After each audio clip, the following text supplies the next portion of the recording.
Well, it snowed 4 inches again last night, but that's expected for January. Oh wait, it's the middle of March. What the hell is wrong with this weather? Hey, also, what's that thing? Well, since it's terrible outside yet again, and hard to believe that this winter can never end for some weird reason, we're in the shop here working.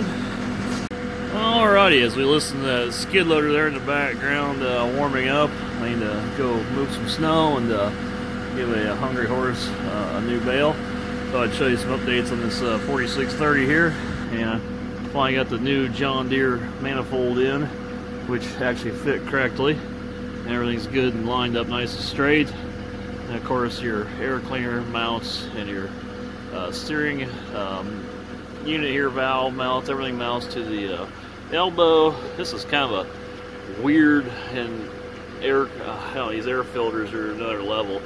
They come in here, go into the can, and it comes out in this 90-degree boot, which is pressed, smashed up tight against the firewall. It comes here, which is an inch away from the firewall, back in a 90-degree corner and back into the turbocharger. On the early 4630s, had the air pipe in the front like a 4430. This is a 77 dead last made. This tractor is like 100 some serial numbers away from being where they actually went to the 40 series into 30 series production. And the later model 4630s had this air filter in the back. This was a late 30 series deal, and I think this was a 4630 only air filter design. Anyhow, it was the precursor to like what was used on a 50 series, which all had the air cleaner up underneath the hood instead of, like I just mentioned, the smaller line 30 series that had it up front. Anyway, all the injector lines are leak free. We did retorque the head. I had to take these boots off and move some things around to get down into there. There's a special tool you use. Yes, you are supposed to retorque the head after you have the tractor warm up, so we warmed it up and we retorqued the head. Now we're just finishing up putting the last of things back together, which is combobulated attached to everything design that they had in here, which pipes attached to clamps and clamps attached to this, and yada yada yada. Here's a ether canister that sits in there. It's the way it came out of the factory. Kind of seems a little weird to me too, but it is what it is. Anyway, gotta get a new air filter in there, and we'll have this pretty well wrapped up before we put the hood back on. This is original paint. I left the original paint. I probably should have sandblasted, repainted the canister. They'd had an exhaust leak in here. Well, that manifold's just eroded out, and everything kind of got nasty. So we cleaned it the best we could. You can see the soot. We've cleaned it the best we could, but again, I opted just to leave original paint. We cleaned the soot off. Maybe we should have done a little more to it, painted individual parts, but the tractor is pretty dang clean, and I opted at this time not to do an individual part by part tear down of complete, sandblast it, sand it, repaint it. I'm getting too much time involved in this as it is. But anyhow, this is coming back together. It is looking good.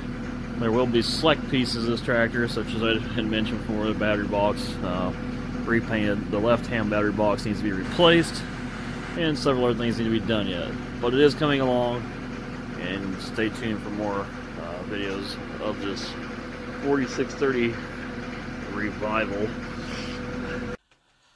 Well, this was a flyer I got in the mail clear back in 1999.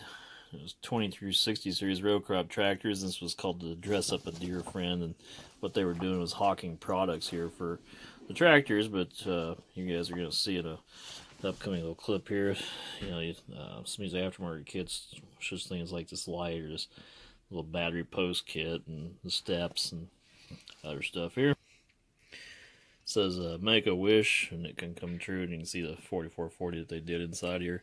It's kind of neat. I'm glad I've kept this all these years, and you'll see the light kits I'm talking about, which are here and here, ironically a $19.99 price. They have the side light kits, $119, and that roof light kit was $321.46, which I'll tell you in the next clip what it costs now, and mirrors and all sorts of good stuff, which most of these parts are still readily available at much higher costs. But kind of a neat little deal here. It's something you don't really see anymore. I mean, most of these tractors are not fixed up. I mean, if anything, they're barely running. Probably that looks like a pretty good one in 2019. Well, it's just shown in that last little clip. They do have some side lights to these tractors, and the side lights were available. And I did order them. I'm trying to get them out of the box here, which is hard to do one-handed. But there it is. That would be basically the same light that was used on the 55 series tractors on the sides, and they were still available, not as a kit. The kit had been discontinued, but the part numbers are all still available as individual componentry, and you can, just like that driveline shield down there, it's all individual components. And if you're wondering what the hell that is, that's a waterproof band-aid. It's about to tore my freaking fingernail off. Anyway, but cool. I got these. I was pretty surprised John Deere still had them in stock, and the kit was not that high priced.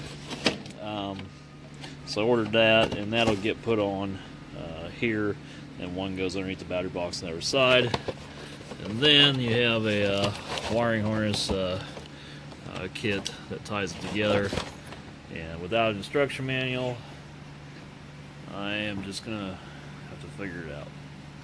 The other kit that's available for this tractor, which was before mentioned, that goes up there on that roof line edge. Again, they were able to piece that together.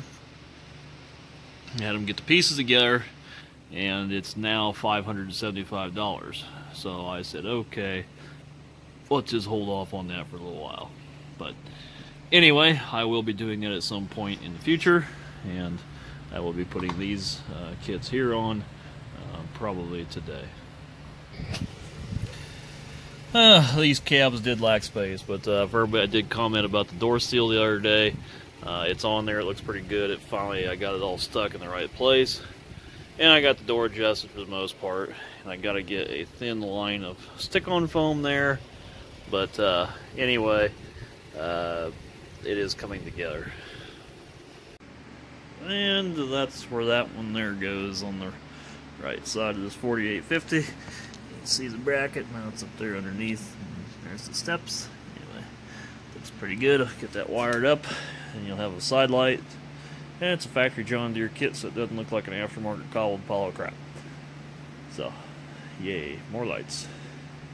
Let's see if this will zoom. That's an entire hillside of old equipment. Maybe somebody will recognize this place. I know one of you will, I've talked to about this place before. And everything they got on the lot probably has something wrong with it. Including a nice shitty mud road, Jesus. A lot of stuff out here. Holy cow, there's a lot of crap around here. Some Challengers. Oddly enough, to everything he's got something weird about it. It looks like that old Ford runs a little hot. International, a row of older tractors over there. MTA. Case, Comfort King. Several old beaters around here. Well, I'd give top dollar for that. Or this Case that has vines. They charge extra for the vines. Wow. So this thing's 30-20 gas, narrow front. Yeah, woo. Look at this one. There's a 148 loader there.